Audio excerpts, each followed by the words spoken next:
Boa noite, bom dia, boa tarde para quem estiver vendo mais tarde essa reunião. Estamos eu e o Guilherme aqui hoje para continuar a leitura do livro do dossiê Freud. Então, bora lá, né? Qualquer coisa, dê um toque aí, tá, Guilherme? É uma teoria da estrutura e funcionamento da mente humana e um método de análise dos motivos do comportamento. Então, o psicanalista procura acessar e entender essas memórias passadas que provocaram o conflito. Para isso, cria um espaço privilegiado e usa métodos específicos da psicanálise. E sem sair do lugar, será feita uma viagem consciente para dentro de si mesmo. É como a analogia que Freud fazia com a arqueologia. No caso da psicanálise, o que é feito é a arqueologia da mente humana, uma escavação nas profundezas do seu psiquismo, retirando camadas delicadamente para enxergar o que está por baixo, mas com a visão atual, possibilitando um novo entendimento, uma ressignificação dos conteúdos examinados, transformando o seu presente e o seu futuro. A importância da psicanálise ou de qualquer tipo de psicoterapia é grande na vida de uma pessoa, pelo simples fato de que existe uma mudança na forma de encarar as coisas daquele momento em diante. Ponto importante, hein? Segundo a psicanálise, o psiquismo funciona como uma concepção de memória de várias camadas arqueológicas que se movimentam.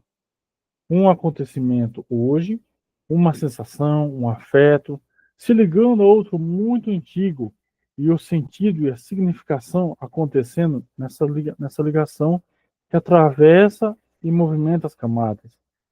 Então, os lapsos de memória, como os atos falhos, são um exemplo desse rompimento das camadas mais profundas, fazendo ligação com o hoje, que traz uma possibilidade de se fazer uma associação.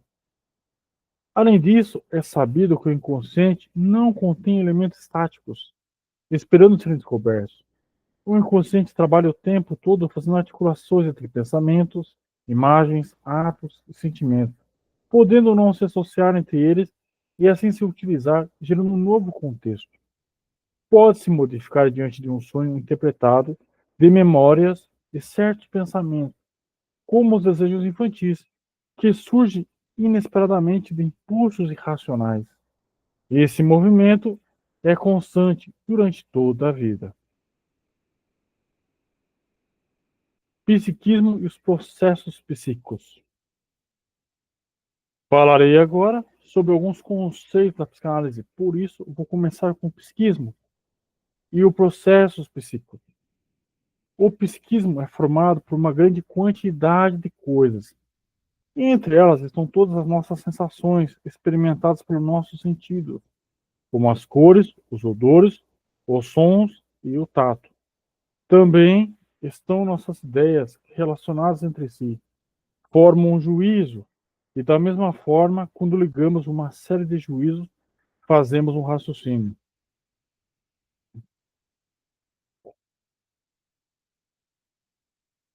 Então, por exemplo, podemos pensar a atividade física faz bem à saúde? E isso só é possível por causa do psiquismo que produz as ideias e estabelece uma conexão entre elas. Então, quando juntamos a ideia da atividade física com a ideia da saúde e dizemos que faz bem, estamos realizando uma operação mental, que é o juízo. Podemos dizer também que quando relacionamos uma série de juízos, fazemos um raciocínio sobre algo, como por exemplo, se juntamos o primeiro juízo, a atividade física faz bem à saúde, com um segundo juízo, aumenta a qualidade de vida. Estaremos produzindo um raciocínio. E tudo isso também faz parte do psiquismo. Mais um ponto importante aqui, né?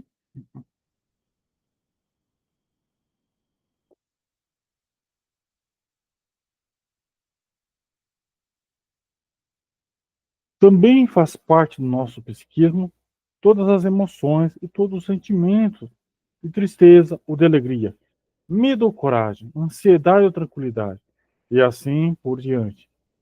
Além disso, podemos querer ou não querer, podemos agir voluntariamente, contrariando nossos desejos, E, por exemplo, conseguimos despertar e ir trabalhar quando o desejo era ficar dormindo.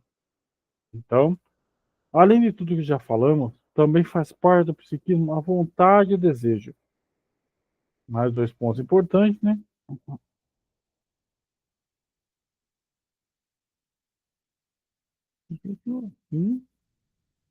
Eita, não é isso que eu queria.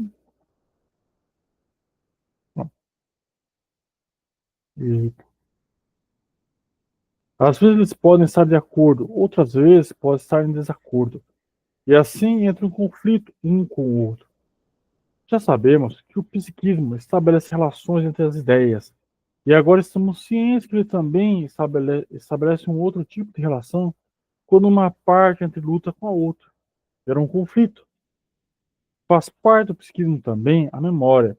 Assim conseguimos recordar situações que estavam esquecidas e que damos o nome de lembranças. Então, a memória e a lembrança são referentes às coisas que já vividas que reproduzimos em nosso psiquismo. Quando pensamos em situações que gostaríamos de passar e que ainda não aconteceram, fazendo uma imagem mental, o que começa a funcionar no psiquismo é a imaginação. Então, memória e imaginação pertencem ao psiquismo. Existem muitos outros elementos presentes em nosso psiquismo, além desse todo que já falamos, além desses todos que já falamos, mas para o momento que você já sabe o suficiente para identificar o que não citamos e que provavelmente falaremos durante todo o livro. Vamos chamar então de processos psíquicos a todos os elementos que falamos até agora e a todos que não foram citados. Então, o psiquismo é um conjunto formado pelo processo psíquico, aparelho psíquico e instância psíquica. Não tem, não. Tranquilo aí, né? Primeira teoria de aparelho psíquico: consciente, pré-consciente e inconsciente. Vamos entender agora o significado de palavras que já viraram populares, mas que muitas vezes ainda causam alguma dúvida. Estou falando do significado de consciente, pré-consciente e inconsciente. É consciente todo o processo psíquico que temos conhecimento em algum momento. Então, vamos imaginar que você está trabalhando compenetradamente e, sem mais nem menos, recorda que amanhã tem uma consulta médica marcada. Então, essa ideia passa a ocupar a sua mente. Ela torna-se consciente e irá continuar enquanto você pensar nela. Essa ideia não some e não deixa de existir, ela só volta para o lugar de onde ela veio. Então significa que ela está lá, guardada à espera de ser acessada em algum momento que você deseja. Vamos imaginar a consciência como uma lanterna funcionando num quarto escuro. O que ela ilumina, com seu foco, se torna consciente. E o que não está iluminado torna-se pré-consciente. Uma definição bem bonitinha da psicanálise, hein? Por não conseguirmos pensar ao mesmo tempo em todas as ideias que temos, digamos assim, fazemos uma seleção do que vamos iluminar. Iluminamos uma ideia e tornamos consciente. Quando iluminamos outra, aquela primeira fica na escuridão e torna-se pré-consciente. E a outra, que entrou no foco de luz, torna-se consciente. E assim por diante. Então podemos dizer que o pré-consciente é composto pelos processos psíquicos que por um momento desaparecem do foco da luz da consciência.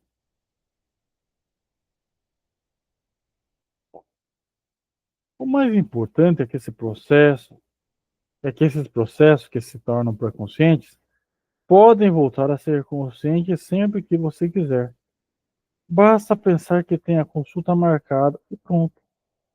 Então, para ficar completo o entendimento de pré-consciente, preciso defini-lo como sendo formado por processos psíquicos que podem se tornar conscientes espontâneos e voluntariamente. O inconsciente é muito parecido com isso, mas o que o torna diferente, o que o difere, é que os processos psíquicos não podem se tornar conscientes voluntariamente. Quando alguém se torna inconsciente, não adianta somente querer que ele se torne consciente. É necessário quando algo se torna inconsciente, né?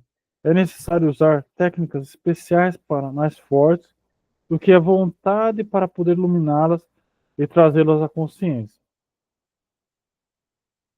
Falei ali errado, né? Deixa eu pegar aqui também. Pronto.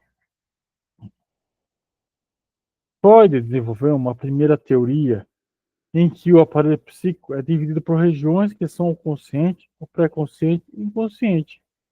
Essa primeira ideia foi inspirada pela análise dos sonhos que Freud fazia em seus consultórios. Mas, num segundo momento, quando ele começou a pensar em como responder algumas questões sobre a psicose proposta por Jung, acabou percebendo que esse entendimento do aparelho psíquico era insuficiente. Assim, desenvolveu a segunda teoria que ficou como definitiva, não se desfazendo, no entanto, dos conceitos da primeira. Podemos, então, pensar no consciente, pré-consciente e inconsciente como uma qualidade do processo psíquico que será utilizado na segunda teoria do aparelho psíquico. Segunda teoria de aparelho psíquico, id, ego e superego. A segunda teoria do aparelho psíquico define como instância o id, o ego e o superego. Alguns desses nomes são bastante conhecidos popularmente. Vamos então explicar cada um deles. O id é o sistema original, é a matriz de onde o ego e o superego vão se desenvolver posteriormente. É formado pelos aspectos psicológicos herdados e presentes no nascimento, incluindo os instintos. O ID está voltado a satisfazer nossas necessidades básicas desde o começo da vida. Vamos lá, então. A atividade dele consiste em impulsos que buscam o prazer. Ele procura adquirir a gratificação imediata e não suporta a frustração. É aquele nosso lado instintivo que não mede as consequências dos atos para se satisfazer. Os conteúdos do ID são quase todos inconscientes. Inclui aspectos que nunca se tornaram conscientes e outros que foram considerados inaceitáveis pelo consciente. Então vamos localizar a manifestação do ID na nossa vida. Vamos lembrar dos bebês e seus comportamentos. Os bebês possuem necessidades básicas, como a alimentação, a higiene, o contato físico, e para que sejam atendidas, elas se manifestam de uma forma bastante objetiva e direta. Quando estão com fome, sujos, precisando do carinho e do calor humano, eles choram e são supridos, satisfazendo assim suas necessidades básicas.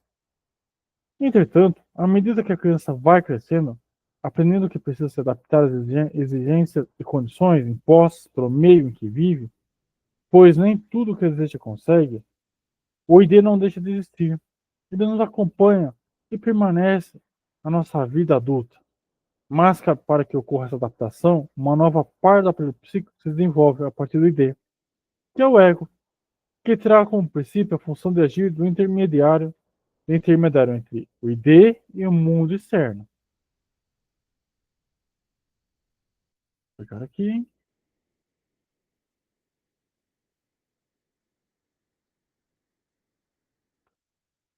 É o ego que aprende a controlar e regular os impulsos do ID, decidindo se eles devem ser satisfeitos imediatamente, mais tarde ou nunca.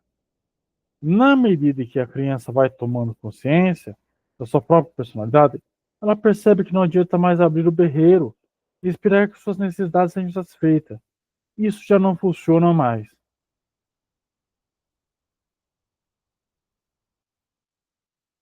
A criança continua se desenvolvendo e descobre que existem normas, regras, os padrões de moralidade, tanto dos pais quanto da sociedade.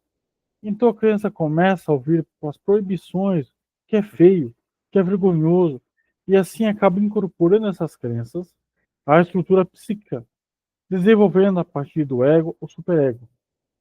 O superego então passa a exercer um papel, vamos dizer assim, de censura imediata, o certo ou o errado, diante de várias situações, dependendo da educação que recebe.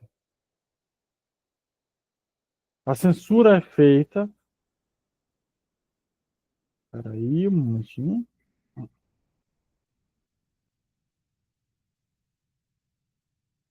A censura é feita a tudo e a todos, principalmente a si mesmo.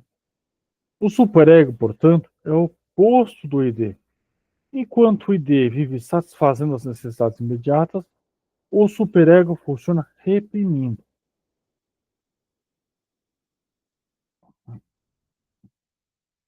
Nenhuma dessas partes são realistas. E imagine a confusão, já que duas partes da nossa personalidade são completamente opostas e, portanto, geradoras de conflito. Com o passar do tempo, conflitos emocionais, problemas mal resolvidos e as disputas entre o ID e o superego na infância vão gerando dezenas de neuroses que temos quando adultos. É interessante pensar que o superego de uma criança é formado não pelo modelo de seus pais, mas sim pelo superego de seus pais. O conteúdo deles é o mesmo e, dessa forma, acaba retransmitindo as tradições e os julgamentos e valores que vieram de gerações por geração. Freud então desenvolveu a ideia de aparelho psíquico para poder explicar a dinâmica da personalidade, o que farei em seguida. Sexto, teoria e dinâmica da personalidade. Tudo bem aí, Guilherme? Tranquilinho aí? Chegadinho, sem nenhuma dúvida, sem nenhuma observação?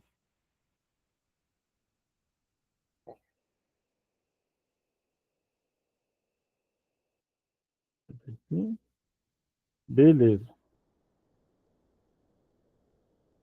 A personalidade é uma estrutura interna formada por diversos fatores de interação. Ela é resultado do desenvolvimento das estruturas do ego e do superego, dos processos de pensamento e da sexualidade. De acordo com o funcionamento das regiões psíquicas de cada pessoa, essa estrutura interna vai se tornando em interações com seu meio, vão se formando em interações com seu meio. São características individuais, desenvolvidas ao longo do tempo. Não é algo imutável, por não ser também estático. O funcionamento do psiquismo, como vocês já sabem,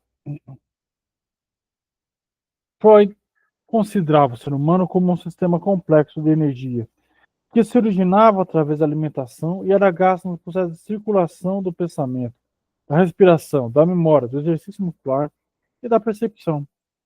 Então ele não viu uma razão para que a energia da respiração fosse diferente da energia do pensamento, a não ser na forma.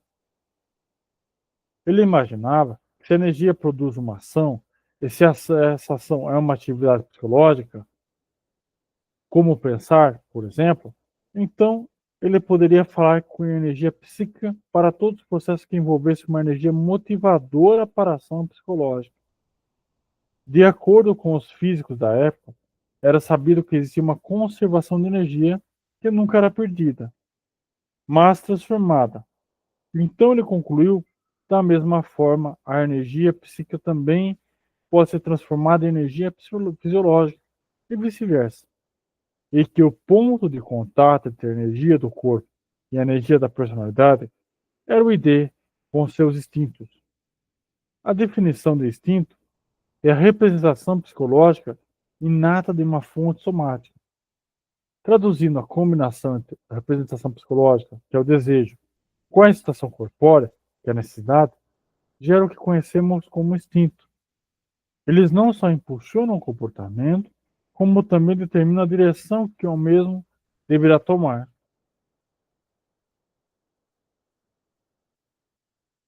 O organismo pode também ser ativado por estímulos externos, mas Freud percebeu que as fontes estimuladoras de excitação externa eram menos importantes para a dinâmica da personalidade do que os instintos inatos. A pessoa pode quase sempre fugir do estímulo externo, mas é impossível fugir de uma necessidade. Instinto de vida e instinto de morte. Freud classificou os instintos em dois grandes grupos, o instinto de vida e o instinto de morte. O instinto de vida tem como objetivo a sobrevivência da espécie e a continuidade. Então, a fome, a sede e o sexo fazem parte do instinto de vida. É chamado de libido a forma de energia que nos instintos realizam sua tarefa, que é a de preservar a vida. O instinto de morte tem seus objetivos, mas eles são realizados de uma forma menos visível do que o instinto de vida. Sabemos que ele cumpre sua tarefa, mas pouco se sabe deles. Freud afirmava que a finalidade de toda a vida é a morte, já que toda pessoa morre inevitavelmente. Ele acreditava que inconscientemente, todos temos o desejo de morrer. O instinto da vida contrapõe-se ao instinto da morte, ou então eles se combinam. O instinto de vida está presente inicialmente no ID, e neutraliza as tendências destrutivas do instinto de morte. Enquanto ele opera internamente, ele fica calmo, silencioso, só aparecendo como impulso agressivo quando é deslocado para fora, derivado do instinto de morte. Quando isso ocorre, é porque a tensão foi insuportável. É importante para a preservação emocional da pessoa, que esse desvio corra e seja externalizado. A agressividade e a autodestruição, instinto de morte, que se desloca para fora substituindo por outro objeto. Então, quando uma pessoa briga com a outra, por exemplo, mostrando a toda a sua agressividade, significa que o instinto de morte foi bloqueado pela força do instinto de vida e por outros obstáculos da sua personalidade. Assim, é feita a troca do objeto ao invés de se machucar. Coloca essa agressividade em outro lugar, em outra pessoa, em outro. Coloca essa agressividade em outra pessoa ou em outro objeto. Veja o exemplo a seguir. Vamos imaginar que se sente presa numa relação amorosa. Vamos imaginar uma pessoa que se sente presa numa relação amorosa e não consegue se separar. Podemos analisar que essa é a forma de não conseguir desviar a agressividade para fora. E assim continua com um relacionamento que não lhe agrada como forma de se agredir. E vendo, pelo princípio de morte, se ela externalizasse essa agressividade, a usaria para se separar e assim estaria vivendo de pelos princípios de vida. O instinto de vida e de morte e seus derivados podem trabalhar juntos, podem entrar um no outro, ou ainda podem trocar de posição.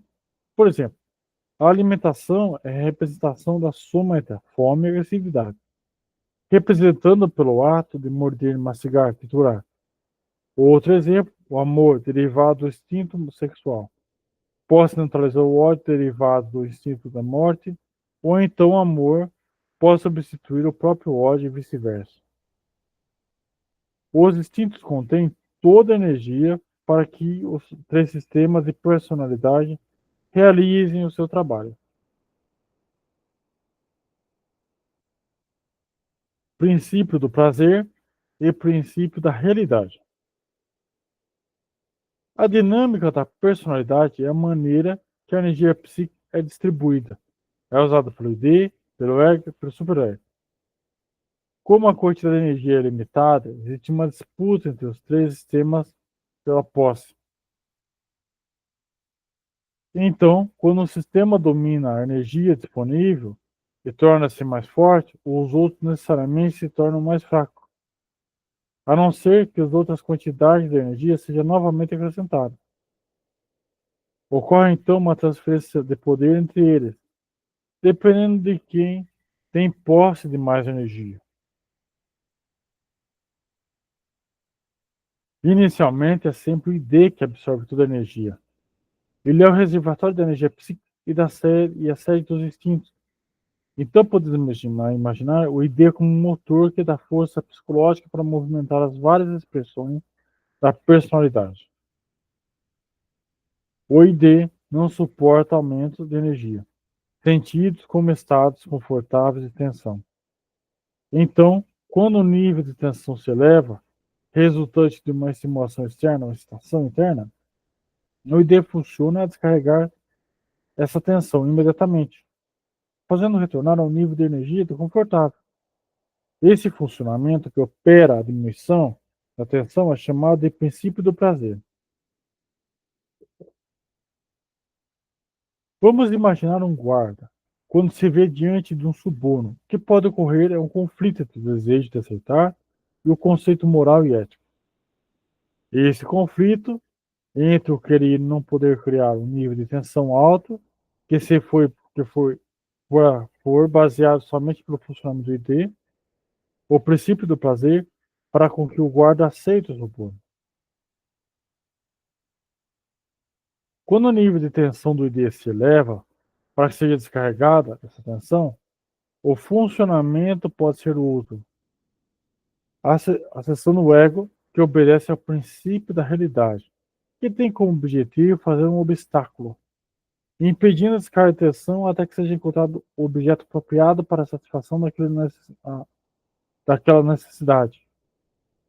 Então, o princípio da realidade suspende temporariamente o princípio do prazer, que será satisfeito quando o objeto é encontrado.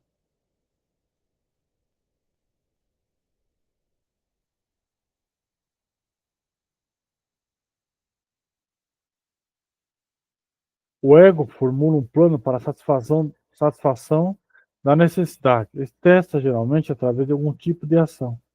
Para realizar a sua função eficientemente, ele tem o controle sobre todas as funções intelectuais e cognitivas.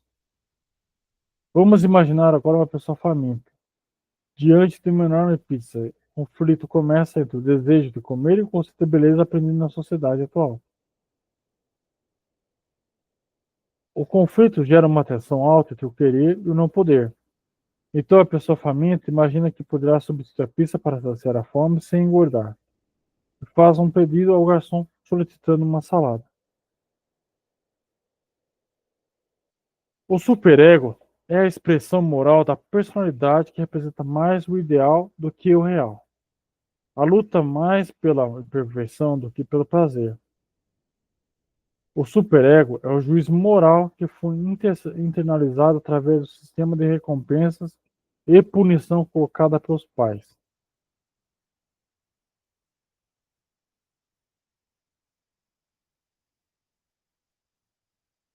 Para obter recompensas e evitar punições, a criança aprende a se comportar de acordo com as normas exigidas pelos pais.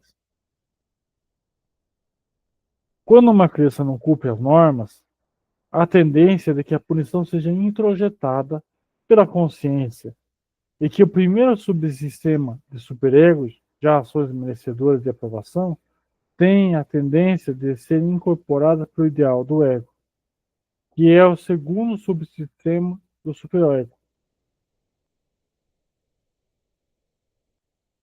Dessa forma, a consciência pune a pessoa, fazendo com que ela se sinta culpada. E o ideal do ego recompensa a pessoa, fazendo com que ela se sinta orgulhosa. Com a formação do superego, o controle dos pais é substituído pelo autocontrole. Ao contrário do ego, o superego não somente adia a satisfação das necessidades, ele tenta, na verdade, impedir permanentemente a satisfação da necessidade. Então vamos imaginar que uma pessoa se sente profundamente atraída por uma outra, casada. Se ela estiver reagindo pelo princípio do prazer, o ideia, ou ela simplesmente deixará essa necessidade ser satisfeita.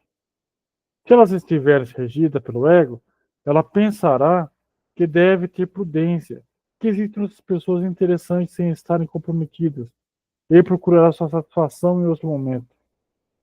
Agora, se ela estiver regida pelo princípio da realidade, ou superego, a pessoa pensará que essa é uma atitude absurda, inaceitável, e se punirá só pelo fato de ter pensado, sentindo-se profundamente culpado.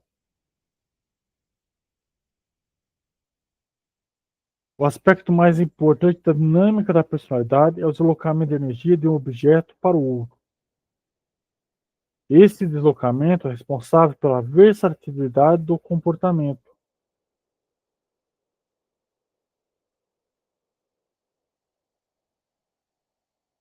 Praticamente todos os interesses do adulto, as preferências, os hábitos e atitudes representam o deslocamento de energia das primeiras escolhas objetais do instinto.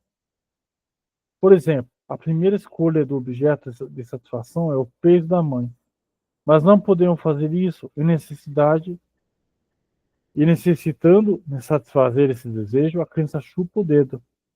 Houve um deslocamento de energia de um objeto para o outro, assim como ocorre com as pessoas, por terem fome, aliviarem essa tensão, fumando. Também aqui houve um deslocamento de energia de um objeto para outro.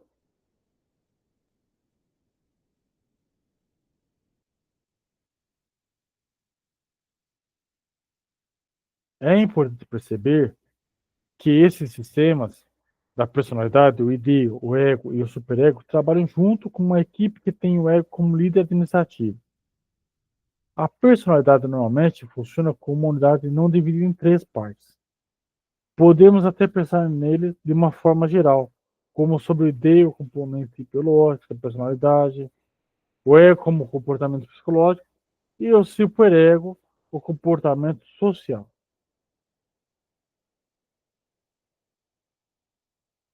Angústia.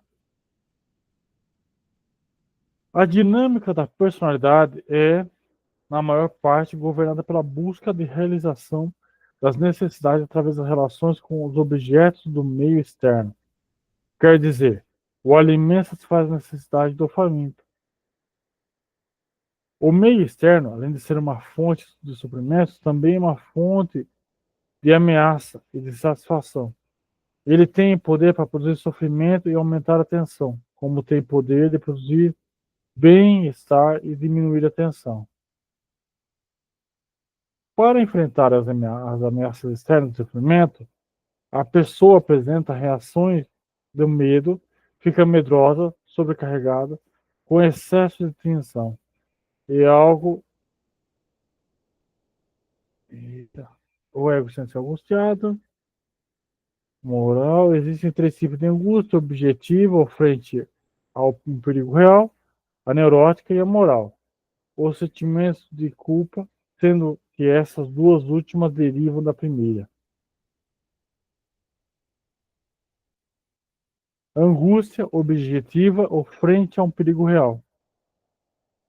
É a angústia diante da possibilidade real de perigo externo. Angústia neurótica é o medo que seus instintos fugirão do seu controle, levando a pessoa a fazer algo que lhe trará punição. Quer dizer, não é tanto medo ou instinto, mas da punição diante da satisfação deles. A angústia neurótica é baseada na realidade, representada pelos pais ou outras pessoas que punem as crianças quando esta tem uma ação impulsiva. Então, nesse caso, a angústia é gerada pelo medo de punição.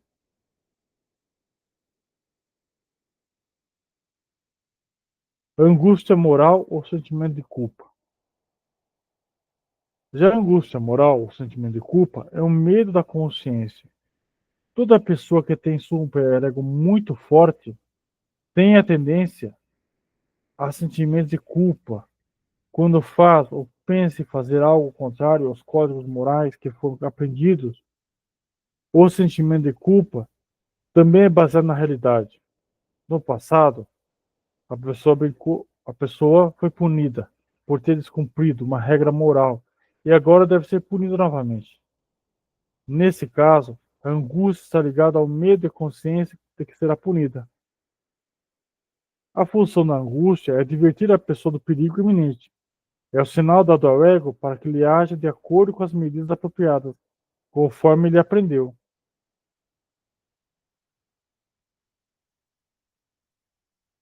A angústia é mais um estado de tensão, é um impulso como fome, como o desejo sexual, que não surge de situações internas, mas de situações externas. O recém-nascido entra em contato direto com o estímulo do meio que ele não está preparado.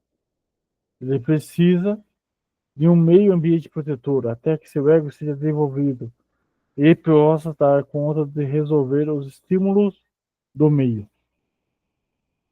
Eu comentei um pouco antes que Freud percebeu que os estímulos externos eram menos importantes para a dinâmica da personalidade do que os instintos inatos, mas não se referia a um recém-nascido, pois nesse caso, o estímulo externo pode influenciar profundamente na formação da personalidade, sendo prejudicial para o restante de sua vida.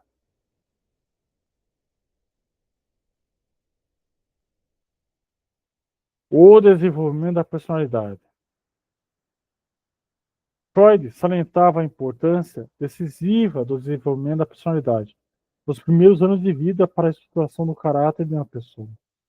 Ele descobriu que a personalidade já está bem formada aos 5 anos de idade, sendo que os anos subsequentes são para o seu fortalecimento.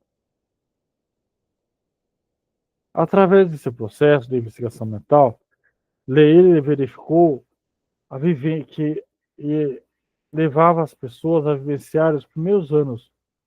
Assim, ele verificou que essa vivência havia muitas vezes desencadeado os problemas atuais. Então, chega à conclusão de que a personalidade evolui em resposta a 4 princípios fontes de tensão, que são os processos do crescimento e o conflito e os perigos. O contato com essas fontes aumenta a tensão, obrigando a pessoa a se desenvolver de uma forma reduzida. É assim esse aprendizado que, na visão de Freud, constitui o desenvolvimento da personalidade.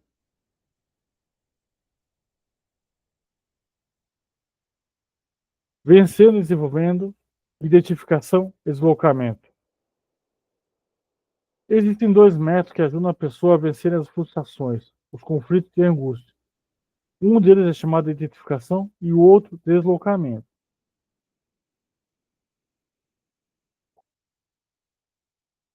A identificação é o método que a pessoa assume características de outra, incorporando a sua própria personalidade. Ela vai adotar como modelo as pessoas que parecem ser capazes de satisfazer seus desejos, mais do que elas mesmas se sentem capazes. Seria capaz, eu acho. Né? O primeiro modelo da criança são os seus pais, por serem seus heróis. Muitas vezes são os que suprem as suas necessidades. E isso, na visão delas, é tudo o que desejam. Conforme vai crescendo, seu mundo vai se ampliando. Outras pessoas começam a entrar em sua vida e assim vão se identificando de acordo com a conduta que para eles é desejável. Em cada período de vida, procura pessoas para continuar esse processo de identificação. A maior parte dessas identificações ocorre de maneira inconsciente. Eles não escolhem essa ou outra, ou aquela pessoa conscientemente. Quando ocorre a identificação, não precisa necessariamente ser de todos os aspectos da outra pessoa, mas aquele que ele acredita que vão ajudá-la a alcançar o que deseja. Nesse processo de identificação existem acertos e erros, que só vão ser percebidos se a identificação ajudou a reduzir a tensão.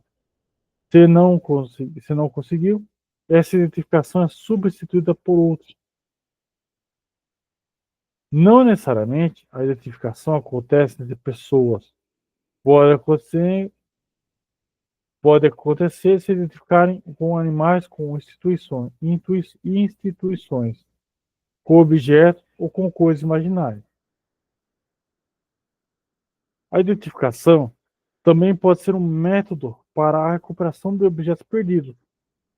Quando a pessoa está identificada como uma outra, que ama e que morreu, ou então de quem se separou, esses traços incorporados à personalidade aparecem como uma característica de caráter, que traz a presença simbólica da pessoa de volta à vida dela.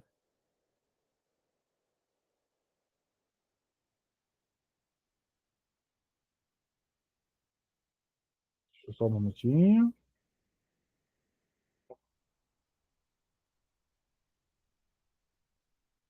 Uma criança rejeitada pelos pais tende a criar fontes de identificações com ele, fortes identificações com ele, buscando reconquistar o amor perdido. Quando uma criança se identifica com as proibições dos pais, ela vai buscar relações com pessoas que o afastem da situação punitiva, justamente por causa do medo. O tipo de identificação escolhida é a base para a formação do superego.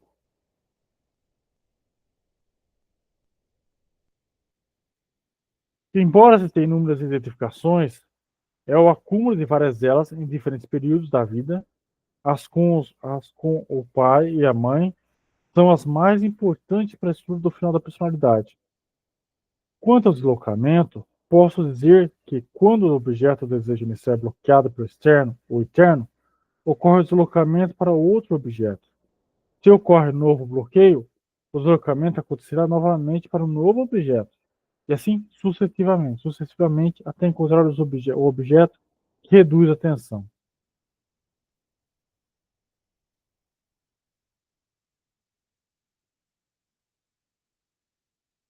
O objeto substituído por poucas vezes é tão satisfatório na redução da tensão quanto o objeto de desejo inicial. Em consequência de muitos deslocamentos, ocorre um acúmulo de tensão que vai agir como força motivadora permanente do comportamento. Assim, a pessoa fica sempre em busca de novos objetos que possam ser melhores redutores de tensão. Por isso, verifica-se a quantidade de diferentes comportamentos. A direção que o deslocamento ocorre é determinada pela semelhança do objeto substituído pelo inicial e também pelas proibições impostas pela sociedade. Quanto mais próxima a semelhança e a permissividade, maior efeito redutor de tensão. Então, a criança aprende que não pode chupar o dedo, mas que pode chupar o pirulito, resolvendo a tensão de forma educada e civilizada, muito próxima à semelhança de objetos originais. Essa capacidade de buscar objetos substitutos é o mais poderoso mecanismo de desenvolvimento da personalidade. O que caracteriza a personalidade são os interesses, os valores, as preferências e as atitudes que surgem por causa do deslocamento. Se a energia psíquica não pudesse se deslocar e se distribuir, não haveria o desenvolvimento de personalidade e pareceríamos todos robôs.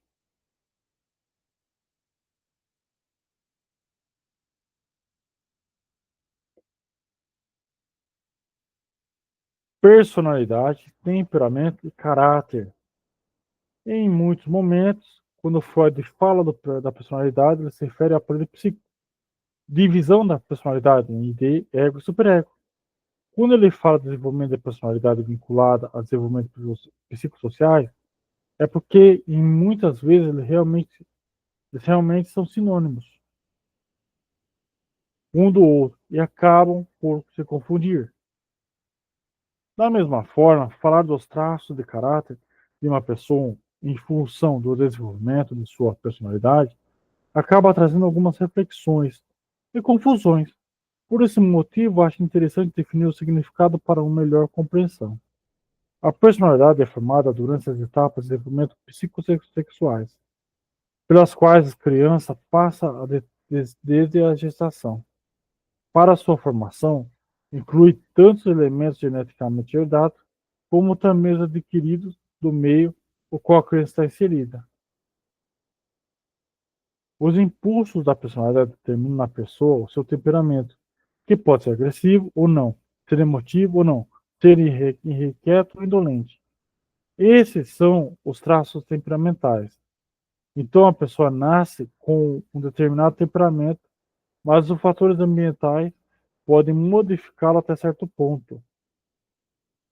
Assim, podemos dizer que alguns fatores podem influenciar, como a educação, a alimentação, as doenças, o acontecimento, trazendo algumas transformações no temperamento, a vida da pessoa, conforme ela vai se apresentando, ensinando a controlar ou estimular seu temperamento.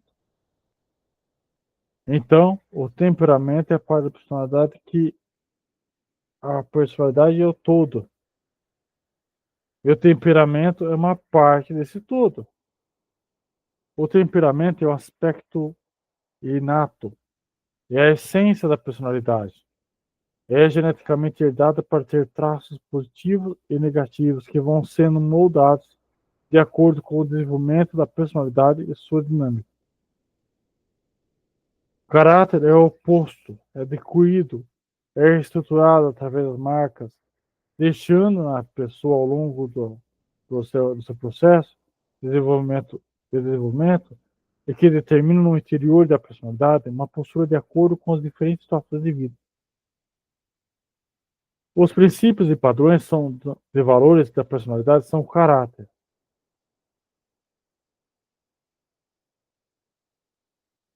São os que chamamos de valores morais e sociais, adquiridos com a família, com a escola, com a religião e na sociedade geral. Então, nesse sentido, o caráter é um aspecto de personalidade que se origina da, da fidelidade e está associado àquelas ações que satisfazem ou deixam de satisfazer os padrões aceitos pela sociedade e que são julgados como certo ou errado. Podemos associar o surgimento de cada uma com o desenvolvimento das estruturas psíquicas. O ID nasce com o indivíduo, então podemos associar o temperamento que é geneticamente herdeiro. Já o ego se desenvolve ao longo do tempo. Já o ego, quando é necessário. Já o ego se desenvolve ao longo de um período quando é necessário. Entrar em contato com o mundo, que não engloba mais somente a mãe. Ampliando-se o contato com outras pessoas, existe apenas necessidade de uma amostra, de uma característica mais pessoal. Assim, associamos a personalidade termo original de persona, máscara. É utilizada essa máscara que utilizamos com o mundo e com as pessoas. O superego se torna com contato com as crenças dos pais, com o que é socialmente aceito. Podemos chamar de censura. Associamos ao caráter. Nesse caso, o caráter será ligado de forma positiva ou negativa, de acordo com os conceitos certo e errado, já definidos pela sociedade. Sétimo, mecanismo de defesa. Bom, o que eu vou fazer? Como já são quase 8 horas, eu vou deixar, tá? Aí na próxima segunda-feira nós continuamos, tá bom? Um abraço e até a próxima, para quem estiver aí ouvindo esse nosso encontro.